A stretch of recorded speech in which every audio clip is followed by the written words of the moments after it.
Welcome to Mythos AI, your source for Cliff's Notes on complex subjects. Join Anna and Phil for yet another engaging conversation. Welcome to the deep dive. Today, we're going to dig into something fascinating and maybe a bit unsettling. The online dating world. It's a huge industry, right? Around $10 billion. But the sources we've looked at suggest it might be facing a massive disruption, like an extinction-level event, potentially. Our goal today is to really understand how that could happen. So let me start with the big question for you. Why do you think this whole dating industry, which, let's be honest, seems pretty good at keeping people hooked, is suddenly vulnerable? And why isn't this threat coming from, say, another dating app startup? Why a general AI platform? Right. It's a really good question. The core reason is this convergence, almost an accidental one, that the established dating apps just can't copy. And you hit it exactly. It's not a startup because building this kind of tech from zero is incredibly expensive and takes years. What's happening is a combination of two key things. First, this persistent long-term AI memory, the AI actually remembering you over time. And second, a really important policy shift. This move towards adult freedom, but crucially done within a strong age-gated system. Okay, hold on. Persistent memory and adult freedom. Let's break that down a bit for everyone listening. So you're saying it's not just about a slightly smarter matching algorithm, it's more fundamental. Much more fundamental. It's about the AI being able to gather way deeper, more meaningful data because it remembers conversations, preferences, everything over the long haul.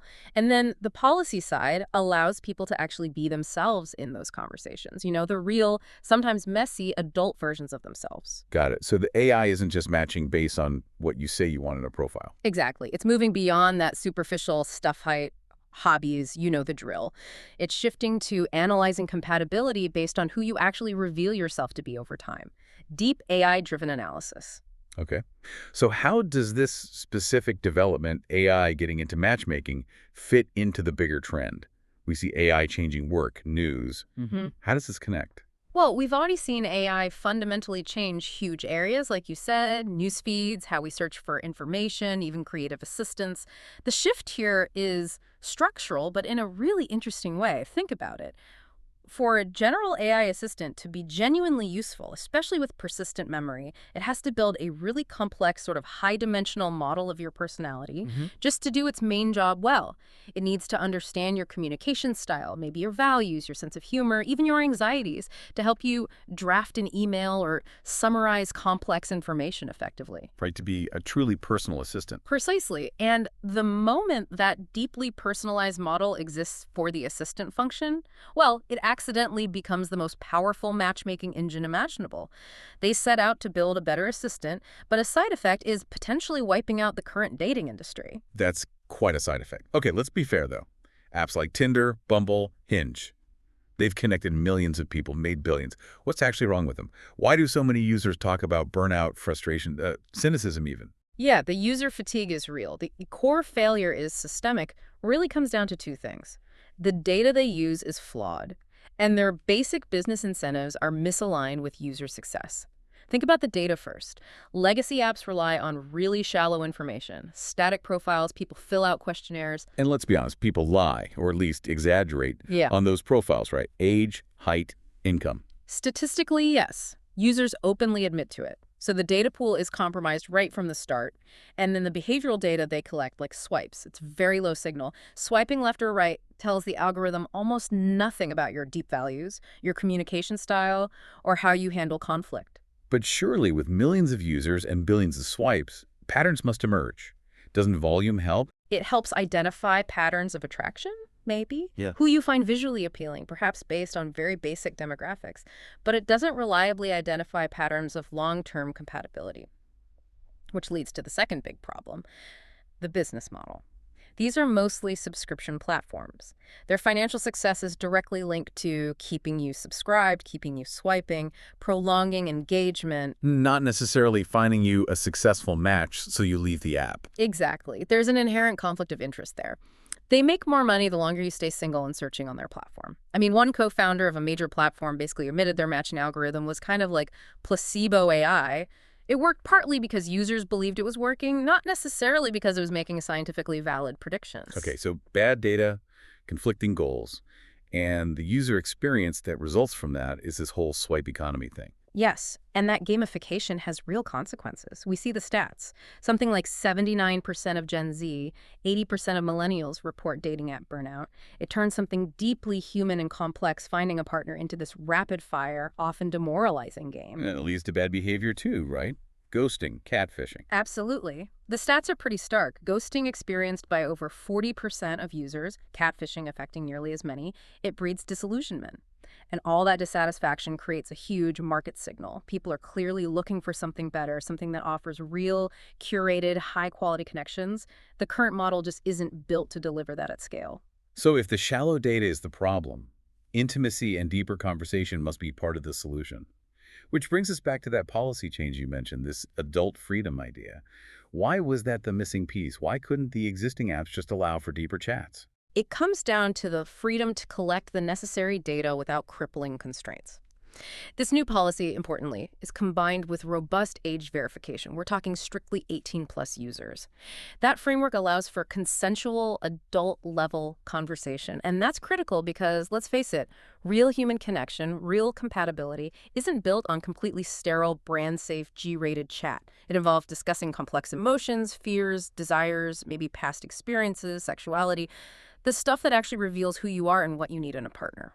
So the legacy apps, by trying to keep everything super brand safe or family friendly to avoid controversy or losing advertisers, they essentially block the AI from accessing the most important data for matchmaking. Precisely. They're caught in a bind. They have technical debt, brand safety concerns, a broad user base, including younger users. They can't easily pivot to allow truly intimate conversations. The new layer, by implementing strict age gating upfront, created a kind of compliance shield. That shield gives them the latitude to operate where authentic human connection actually happens.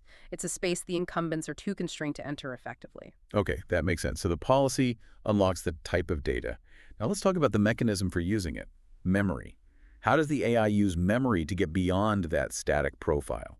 Memory is really the engine driving this whole thing. It's not just short-term recall. We're talking about a multi-layered system, and the key part is persistent memory.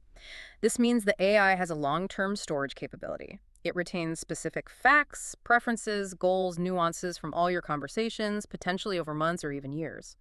It remembers you mentioned a difficult relationship with a family member last year, or that your career goal shifted 6 months ago. It builds a cumulative understanding. Wow.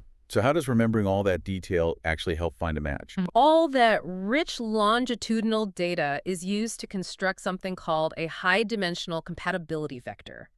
Don't let the term scare you. Think of it less like a checklist of attributes, height, job, likes dogs, and more like a dynamic, incredibly detailed fingerprint of your personality, your values, your communication style. So it's not built from what I say I am, but how I actually interact. Exactly. It's built from your revealed preferences, how you use humor, how you react to stress, your underlying political leanings, even as unstated, your emotional needs, all derived from analyzing thousands of your actual natural conversations with the AI assistant over time. Can you give a concrete example? Let's say I often talk to my AI assistant about feeling anxious about the future or maybe joke using a lot of sarcasm. How does the vector use that? Okay, good examples. It wouldn't just look for another user who lists anxious or sarcastic on a profile. That's the old way. Instead, the vector captures the pattern and texture of your anxiety or humor. For anxiety, it might identify that you consistently respond well to reassurance and structured planning. So, it would increase your compatibility score with potential partners whose own conversational patterns indicate they are naturally reassuring, stable, good at planning. For sarcasm, it might identify the type of sarcasm. Is it witty, dark, playful, and match you with someone whose vector shows they appreciate and engage with that specific style, rather than someone who finds it off-putting. It's about the dynamic interaction, not static labels. So the vector is constantly updating too. As I change, it changes. That's the key difference. A profile is static until you manually update it. The compatibility vector is dynamic. It adapts in near real time based on your ongoing conversations. It reflects who you are now. This sounds incredibly powerful. Is there any proof that this kind of deep, memory-based approach actually works for curation in other areas? Yes, absolutely. We have very clear precedents, particularly in sophisticated content curation, like advanced news feeds or recommendation engines. Think about something like Pulse. The most successful modern curation platforms don't primarily rely on the social graph anymore. You know, who your friends are, what groups you join. They rely almost entirely on the memory graph. That's the AI's internal map of who you are based on your individual interactions, your reading history, your questions, your expressed interests over time. So it's less about my explicit connections and more about my implicit patterns of thought and interest. Precisely. The fundamental task for the AI is the same, whether it's curating news or potential partners. It's sophisticated pattern recognition and prediction based on deep longitudinal user data. If an AI can understand you well enough from your memory graph to consistently show you news articles that resonate or predict what you'll want to watch next, it's using the same underlying capability needed to predict which person might resonate with you on a much deeper level. The memory graph maps identity, the social graph just maps connections. Okay, so the tech exists, the policy allows it. Why is this combination so devastating for the existing dating apps? Can't Match Group or Bumble just adapt, build their own memory systems? This is where the concept of the data moat comes in and why it's likely insurmountable for them. Match Group, Bumble, they have vast amounts of data, yes, but it's largely the shallow data we talked about. Swipes, profile info, maybe some limited messaging data. The new AI player, through its core assistant business, has already acquired billions, maybe trillions of conversational data points. Rich, longitudinal, high signal data. They got this incredibly valuable data almost as a byproduct. It's the perfect fuel for training these compatibility vectors. The dating apps don't have that fuel, and they can't realistically acquire it at the same scale or depth. So even if the legacy apps try to pivot now, they're starting miles behind with the wrong kind of data. Exactly. They're trying to run a Formula One race using regular gasoline when the competitor has rocket fuel. And remember, their user base is already feeling burnt out and looking for alternatives. So when an effective matchmaker appears, potentially bundled into an AI subscription they already pay for, offering vastly better results with less effort, the user exodus could be incredibly fast. A mass migration. Potentially, yes. It could lead to a rapid, catastrophic collapse in their subscription revenue. The market fundamentally shifts from buying a specific, often frustrating dating app to using an integrated life utility. What about the other players in this space, like those AI companion apps that have emerged, often focused on more intimate or NSFW conversations? That market's worth billions too, right? Around $28 billion, yes. And they are likely absorbed almost instantly. Their main differentiator, their moat, was often that permissiveness around adult or intimate conversation, which mainstream platforms avoided. But now, if the general AI platform offers that same level of intimacy plus scale, security, superior AI models, and the potential for real-world connection, why would anyone stick with a standalone companion? The companion apps offered practice, maybe simulated connection. This new system offers the potential for the real thing. Precisely. The companions were selling the map. This new utility is offering the destination. Their primary value proposition evaporates. The efficiency is just striking. But if this system becomes so good, so efficient at finding our perfect matches, what are the downsides? What are the societal or ethical implications we need to start thinking about? That's crucial. There are major risks, and they seem to cluster around 3 areas, largely tied to centralizing all this intimate data and predictive power. First, obviously, is privacy and memory custody. This system holds the most intimate details of a person's life, their fears, hopes, desires, insecurities. Concentrating that depth of longitudinal personal data in one place creates an unprecedented privacy risk, a single point of failure with enormous consequences. And raises huge questions about who actually owns and controls that intimate history of you. Exactly. Who is the custodian? How is erasure handled? It's a massive challenge. Second, there's a risk of emotional atrophy. Think about it. If the AI becomes a flawless digital wingman, constantly smoothing social interactions, helping you craft the perfect message, maybe even mediating disagreements, do we lose the ability to develop those crucial social skills ourselves? Skills like navigating conflict, expressing vulnerability directly, handling rejection, compromising things we learn through messy, unmediated human interaction. Right. If the AI always provides the optimal way to interact, we don't build our own emotional resilience or social toolkit. We might become dependent on the AI mediator. And the third big risk is what some are calling the algorithmic colonization of love. If the AI gets incredibly good at matching you with someone who perfectly reflects your existing biases, preferences, and worldview, does it inadvertently stifle personal growth? Often the relationships that challenge us, that expose us to different perspectives, are the ones that help us grow the most.